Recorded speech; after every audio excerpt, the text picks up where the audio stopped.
ঐতিহ্যবাহী নবদ্বীপের আরও এক জাঁকজমকপূর্ণ স্থান হল নবদ্বীপ বাজার। আর এই বাজারের মধ্যে আছে প্রাচীন একটি বটগাছ,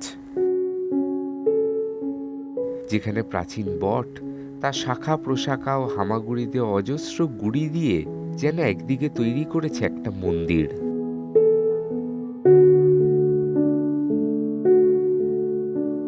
যেখানে কয়েকশো বছর ধরে নীল সরস্বতী তারা পূজিত হয়ে আসছে পোড়ামা রূপে। পোড়ামা সম্বন্ধে দুই রকম মতবাদ আছে। একটা পড়ুয়াদের মা থেকে কথাটা পোড়ামা কথাটি সৃষ্টি। পোড়ামা আদতে নীল সরস্বতী তারা, নীল সরস্বতীর ধ্যানেই মাকে পূজিত করা হয়। পোড়ামা নবদ্বীপের গ্রাম্য দেবী এবং নবদ্বীপের অধিষ্ঠাত্রী তিনি।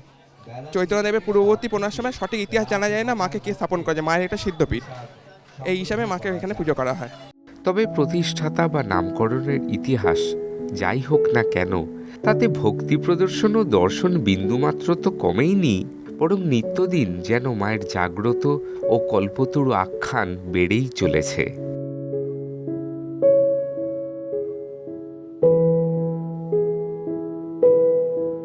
বিগ্রহবিহীন মন্দিরে ফুলমালা ও ভক্ত সমাবেশ প্রতিদিনই থাকে সুসজ্জিত ও পূর্ণ।